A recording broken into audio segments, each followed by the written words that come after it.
Nalandha, ancient university and Buddhist monastic center southwest of Bihar Sharif in central Bihar state, northeastern India.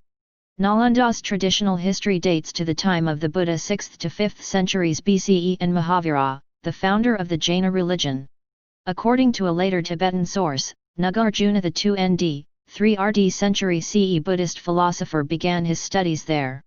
Extensive excavations carried out by the Archaeological Survey of India indicate, however, that the foundation of the monasteries belongs to the Gupta period 5th century CE. The powerful 7th century ruler of Kanauj Harshavardhana is reported to have contributed to them.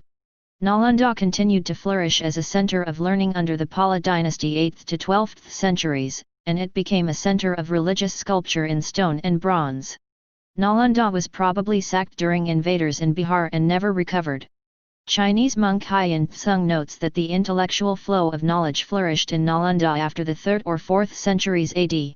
During his time as a student, 1,510 teachers and 10,000 monks were present on the campus. Modern-day Indologists and archaeologists predict that the number ranged somewhere between 1,000 to 4,000. The monks at the university practiced a set of Buddhist customs, rituals, and traditions to honor Lord Buddha.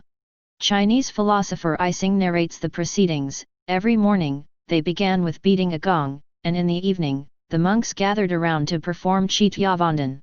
Tibetan scholar Taranatha writes in his travelogues about the 3-building, 9-story library of Nalandha University, with a volume of 9 million manuscripts. The ancient university has birthed several intellectual greats in history. Eventually, in opposition to the university's ideological inclination towards tantric doctrines and magic rites of Mahayana Buddhism, several competing Mahaviharas cropped up in the area. To reproduce the university's legacy, dynastic Pala rulers financed Vikramshila and Taxila, the new knockoffs of Nalandha, and urged the monks and potential student crowd to transfer there. Each monastery and temple of Nalandha University was assigned different purposes and had ranging religious affiliations, namely Buddhism and Hinduism. They were designed with towers, panels, and votive stupas. The decorative art on the towers, depicting figures of Buddhas, Bodhisattvas, and characters from Jataka tales, can be dated back to the Gupta dynasty. The panels of another temple illustrated motifs of Hindu gods and goddesses. In the 3rd century, Ashoka, the propagator of Buddhism in India, constructed a stupa to honor Lord Buddha's second discipline, Sariputta, the native of Nalandha.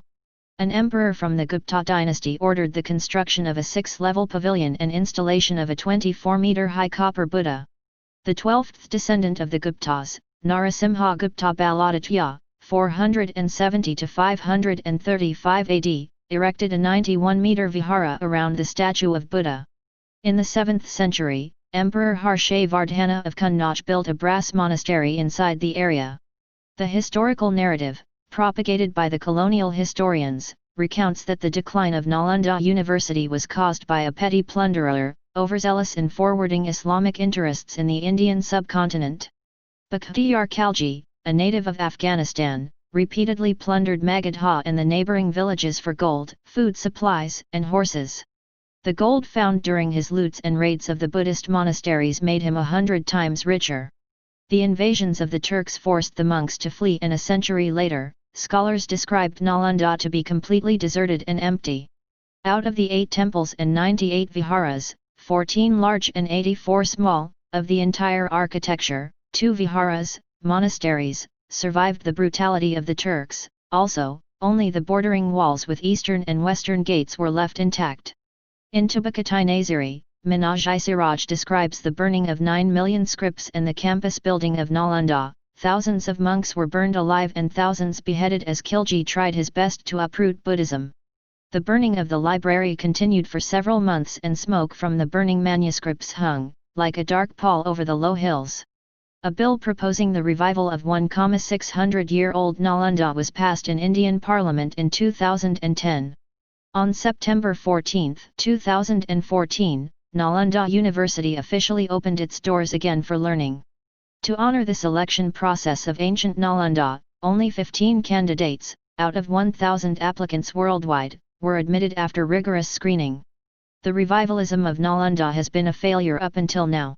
The plan was to open 7 graduate and postgraduate world-class research universities by 2020. However, several students and faculty have dropped out because it is situated on the rural outskirts of Rajgir, disconnected by 2 hours from the capital city of Patna.